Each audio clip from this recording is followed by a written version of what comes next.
Bro,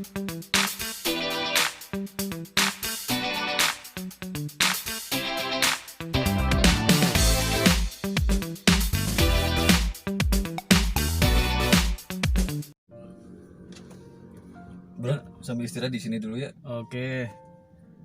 Sekalian gua ada yang mau diomongin nih. Aman. Agak pusing sih bro, cuma emang ini pengalaman saya bro. Bukannya Jadi baru pertama kali gue tuh ngalamin ini gitu. setiap hari bukannya pusing ente? Ya sebenarnya seperti itu, tapi jangan dibongkar. Bro, jadi saya kan udah lama nih ngikut di Kredivo. Terus ini tunggakan adalah gue tuh sekitar sekian. Sekian terima nasib. Tapi ini udah nagih terus bro, dan ditekan-tekan gitu kan, jadi nggak nyaman bro. Agak takut gitu, Apanya yang ditekan di depan atau di belakang bro? Kadang di depan, kadang di belakang gitu loh. Jadi saya bingung bro. Aduh. Kau ini. Tapi sebenarnya bro, gue juga sama bro. Senasib kita itu ditekan sama Kredivo. Nah, jadi sebenarnya gini bro, apa? Kalau kita punya tagihan ya, kalau ada duit ya dibayar. Kalau belum ada ya nanti kita bayar kalau sudah ada duit. Tapi kalau belum ada ya gimana? Lagi pandemi juga kan. Ngomong kan gampang bro, tapi pada kenyataannya gue nggak bisa ngomong kayak gitu bro. Ya diketik aja, nggak usah diomongin bro. Hah? Bro, ini kalau kayak gini jawabnya gimana Tapi gitu. memang rata-rata mereka nge-WA sih bro. Nah, Belum kalau pernah ada kontak sama gua terus nelpon dengan Ya, kata-kata kasar, belum sih sejauh ini pakai WA. aman lah ya. Tapi kan gua kan newbie bro. Rasanya deg-degan. Deg-degan. Baru di SMS deg-degan. Kepikiran. Sebenarnya nggak pengen dipikirin tapi Ya, tetap kepikiran bro. Nah, Padahal cuma beli handphone ini aja bro. Tapi kok begini banget gitu. Jadi apa ya? Intinya gini bro. Gak nyaman lah bro gua. Kalau Kredivo ya, kalau menurut gua sih, bentar gua sandarin dulu nih. Kalau Kredivo tuh ya, kalau Kredivo tuh itu kan gak ada agunan bro. Jadi tidak akan ada yang disita. Aman lah. Apa sih yang mau disita? Kalau seandainya ngomongin macet loh ya. Walaupun gua misalkan ini beli handphone gitu ya, handphonenya nggak akan dibawa. Ya nggak ada, tidak ada dalam, kan mirip kayak kartu kredit. Pakai kartu kredit dipakai buat beli makan, masa iya makanannya mau ditagih kalau nggak bisa bayar? Penagihan tetap jalan bro, penagihan tetap akan dilakukan, itu SOP lah. Collection kan kerjanya ya gimana, mereka juga ditekan bro di dalam kantor. Oh yo tagih kan, memang kayak gitu kerjanya. Nah cuman kan yang harus kita pahami gini, dasar hukumnya kan perdata namanya utang bro. Jadi ya tidak akan masuk ke yang lain-lain, kecuali memang di awal ada sesuatu yang nggak bener dari kitanya gitu kan. Contoh kayak data gitu, yang itu ya kita harus Jadi gue selektif benar lah. ya, konsultasi sama lu tuh benar berarti ini. Bener dong bro, masa Jadi salah? sebenarnya lu tuh siapa bro? Kok bisa seperti itu, renyah dengan ngomong seperti itu? Ya karena setiap hari saya makan kredit kemudian dicampur ke minyak saya goreng ya renyah itu. Oke, gue lanjut ya. Jadi itu kan tadi hukumnya dasarnya perdata. Nah sekarang nih kalau misalnya belum ada duit terus mau bilang apa bro? Nah, itu. Ya kalau belum ada duit ya nanti bro. Kalau sudah ada duit dibayar. Intinya gini, kalau kita masih punya itikat baik buat bayar ya santai aja lah bro. Terus yang harus dipahami aturan mainnya bro, dendanya. Kalau Kredivo kan tulisannya 0% di 30 hari pertama. Nah sebenarnya di dalamnya tuh ada kayak biaya transaksi, terus ada biaya layanan. Itu ya intinya ada kelebihannya sedikit jadi banyak gitu loh bro.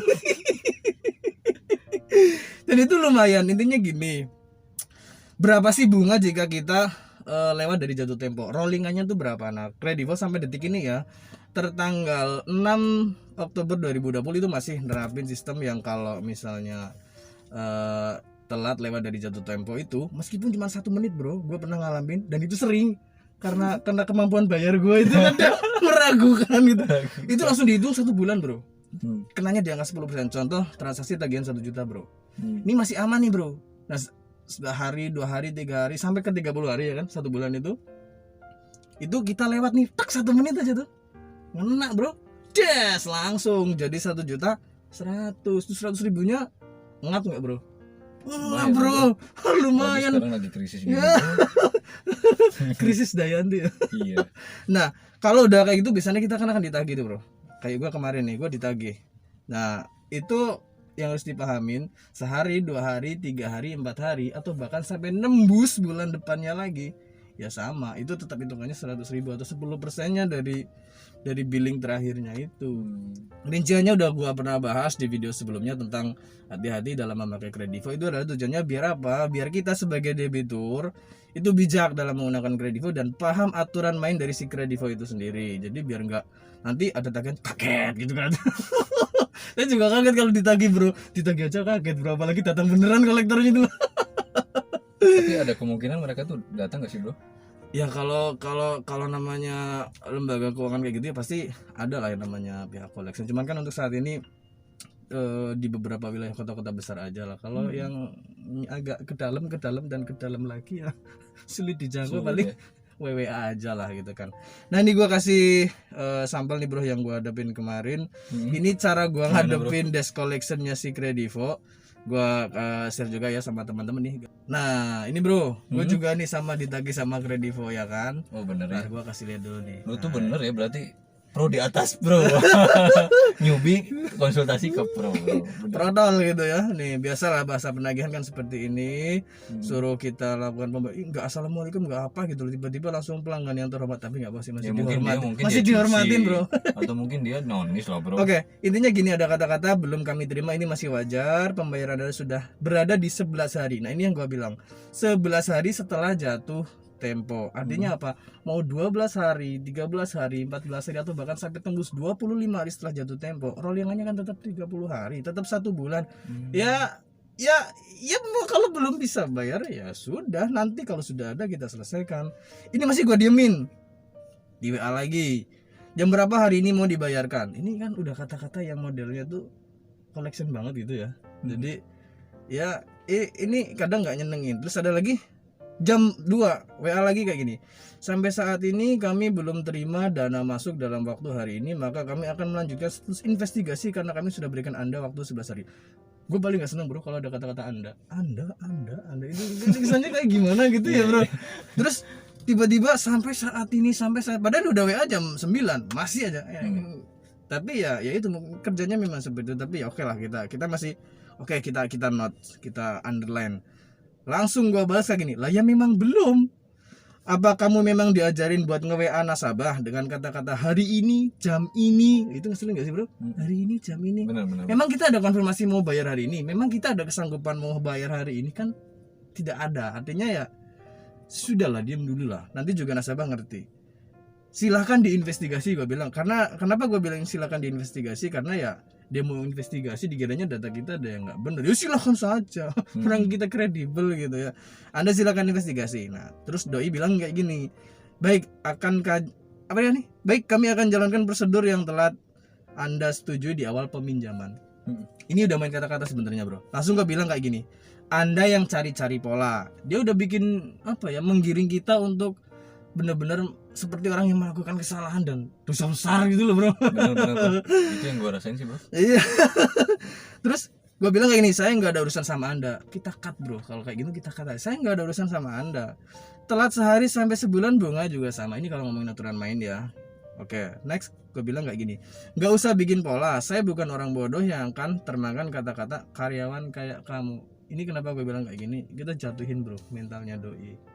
Biar apa sih ya? Ya tau lah, you kerja di situ. Jadi nggak usah seolah-olah you yang ngasih duit ke kita kan gitu ya bro ya. Oke, next gue bilang kayak gini.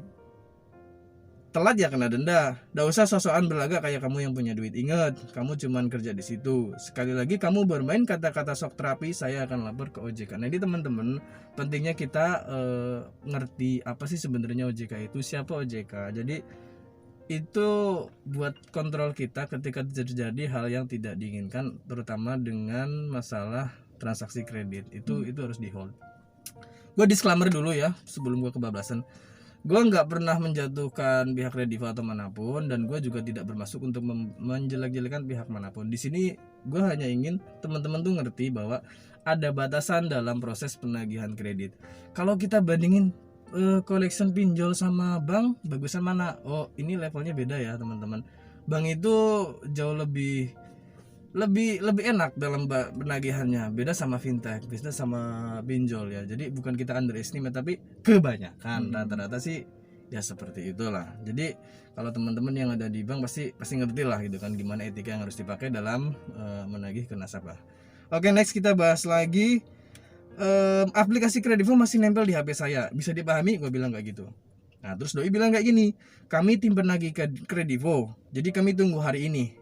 Gue bilang aja, ya tahu kamu itu tim penagih Kredivo. Gue bilang dengan bahasa seperti ini, ada batasan yang harus kamu pahami antara perdata dan pidana. Mau hari ini atau besok atau lusa, itu bukan kapasitas kamu, bukan kapasitas kolektor bro. Kamu nunggu ya silahkan nunggu, kamu WA ya silahkan WA. Tapi ingat, batasan dalam menggunakan kata-kata dalam penagihan itu udah lumayan ngefek dan doi nggak WA lagi. Pertanyaannya, status Kredivo gua gimana? Baik-baik saja. Nih, jadi takutnya ada yang, wah lu ngemplang Kredivo ya. Jadi, wah koneksi tidak. Oh lupa bro, mode pesawat. Oh iya. Gua hidupin dulu. Nah nih, Kredivo gue masih baik-baik saja. Artinya apa? Gue ngerti aturan main Kredivo. Artinya apa teman-teman? Teman-teman juga harus pahami aturan Kredivo. Kalau lagi ditagih ya, kalau belum ada dana ya mau gimana Seperti gitu. tadi.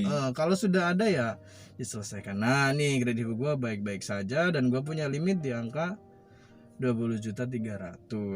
Artinya apa? Ya baik-baik saja. Ada penagihan karena memang waktu itu gue pengen tahu sebenarnya sih Kredivo kayak gimana guys. Ternyata seperti itu. Ya kita harus paham teman-teman. Kalau kita lagi di push karena mereka juga kerjanya kalau collection pasti push kita ya. Kalau udah masuk ke ranah pribadi kita ya mereka harus kita warning itu ya teman-teman. Oke, I think that's enough ya bro. Semoga ini bermanfaat buat. Iya. Dan gue cocok banget sih ngobrol sama lu sekarang. Wah ini mau banyak ilmunya. Tinggal gue asah cara ngomongnya. Cara ngetik ya. Ya pokoknya intinya sih kalau namanya kredit pasti kalau kita macet ya pasti ada yang namanya penagihan. Cuman ya kadang kalau kita mulai ngerasa nggak nyaman masuk ke ranah personal kita ya kita harus warning balik lah. Intinya kan kita bukan orang yang nggak ngerti. Sih, bro, ya. Bisa dibilang kayak gitu kali ya. Yeah. Oke bro, kita lanjut cari makan yuk. Itu ya teman-teman, semoga bermanfaat. See you on the next video. Goodbye.